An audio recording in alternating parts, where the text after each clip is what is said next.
ചോദ്യപേപ്പർ ചോർച്ചയും പരീക്ഷാ ക്രമക്കേടുകളും തടയാൻ ലക്ഷ്യമിട്ടുള്ള പൊതുപരീക്ഷാ ഭേദഗതി ബിൽ ലോക്സഭയിൽ അവതരിപ്പിച്ചു. മന്ത്രി ജിതേന്ദ്ര സിംഗ് ആണ് ബിൽ സഭയിൽ അവതരിപ്പിച്ചത്.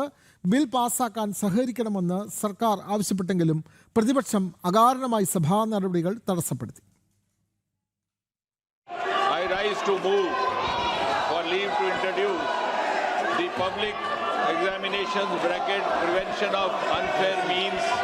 Amendment Bill 2026 to amend the Public Examination Prevention of Unfair Means Bill 2024.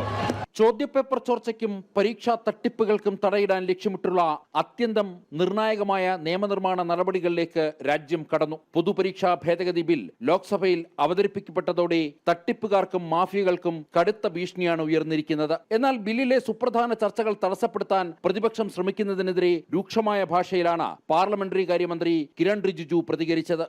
विषय भटकने का कोशिश ना करे, मैं फिर से कांग्रेस पार्टी और कुछ दल है उनको कहना चाहता हूं, विषय को भटकने मत दीजिए. इस वक्त स्टूडेंट का इंटरेस्ट, देश में जो एग्जामिनेशन होने का जो प्रक्रिया आज तक हमने देखा है उसको मजबूती से जो रिफॉर्म्स लाया है इस पे चर्चा होना ये सबसे प्राथमिकता होना चाहिए. इस वक्त मुद्दे को भटकाने के लिए और मुद्दे चेंज करने के लिए कोई कोशिश ना करें.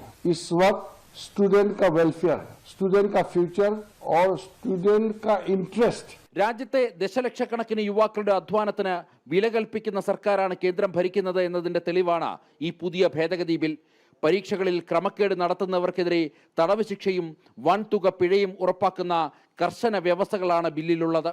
പ്രതിപക്ഷത്തിന്റെ രാഷ്ട്രീയ അജണ്ടകൾക്ക് വഴങ്ങാതെ രാജ്യത്തെ ഉദ്യോഗാർത്ഥികൾക്ക് നീതി ഉറപ്പാക്കുവാനും സുതാര്യമായ പരീക്ഷാ സംസ്കാരം പുനഃസ്ഥാപിക്കുവാനുമുള്ള ഉറച്ച നിലപാടിലാണ് കേന്ദ്ര സർക്കാർ മുന്നോട്ടു പോകുന്നത്.